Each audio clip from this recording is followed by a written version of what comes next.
আসসালামু আলাইকুম বন্ধুরা, স্বাগতম কাঠের শিল্প ঘরের ইউটিউব চ্যানেলের পক্ষ থেকে। আজ আমরা দেখব কিভাবে একটি সাধারণ গাছ থেকে তৈরি হয় আমাদের ঘরের দরজা এবং চৌকাঠ। চলুন শুরু করা যাক। প্রকৃতির বুক থেকেই জন্ম নেয় কাঠ, আর সেই কাঠ থেকেই আমাদের ঘরের সৌন্দর্য বৃদ্ধি করে, যেমন দরজা, চৌকাঠ, আরো অনেক কিছুই। আজকে আমরা দেখব একটি দরজার ফ্রেম তৈরির সম্পূর্ণ যাত্রা।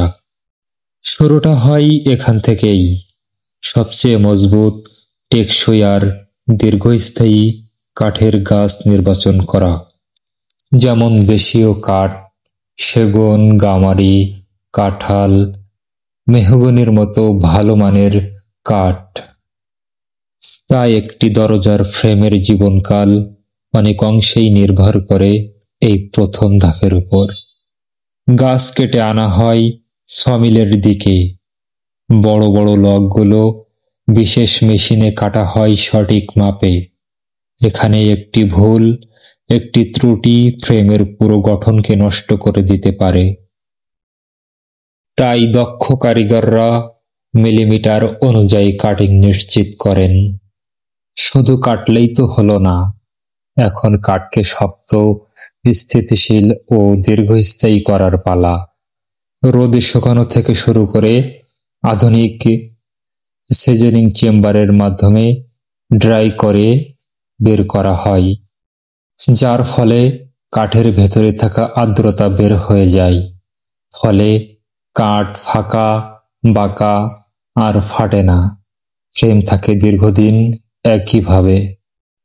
এরপর শুরু হয় দুই সাইডের ডিজাইন। এক সাইডে দরজার মাপ অনুযায়ী গ্যাপ রাখা, অন্য সাইডে একটি সুন্দর ডিজাইন, যা ফ্রেমের সৌন্দর্যটাকে আরো দ্বিগুণ করে তোলে। কাঠের পরিমাপ অনুযায়ী কেটে রাখা কাঠ ধাপে ধাপে তৈরি হয় নতুন স্ট্রাকচার। হাত করাতের সাহায্যে ফ্রেমের জয়েন্ট তৈরি হয়। জয়েন্ট তৈরির প্রক্রিয়াটা খুবই সূক্ষ্ম এবং দক্ষ কারিগর দ্বারা করা হয়, যাতে কিঞ্চিত পরিমাণ ভুল হলে ফ্রেমের সৌন্দর্য নষ্ট হবে। ফ্রেমের জয়েন্টকে আরো মজবুত করার জন্য ব্যবহার হয় স্ক্রু বা লোহা, যা ফ্রেমকে আরো মজবুত এবং দীর্ঘস্থায়ী করতে সাহায্য করে। এখানে প্রতিটি কাটা, প্রতিটি বাঁক কারিগরের বছরের পর বছর অভিজ্ঞতার ছাপ নিয়ে তৈরি হয়। ফ্রেমের গঠন শেষ, তারপর দেওয়া হয় প্রাইমারি বার্নিশ, যা ফ্রেমকে করে তোলে সুন্দর, টেকসই এবং পরিবেশ প্রতিরোধী। বন্ধুরা, এভাবেই তৈরি হয় আমাদের ঘরের দরজার ফ্রেম।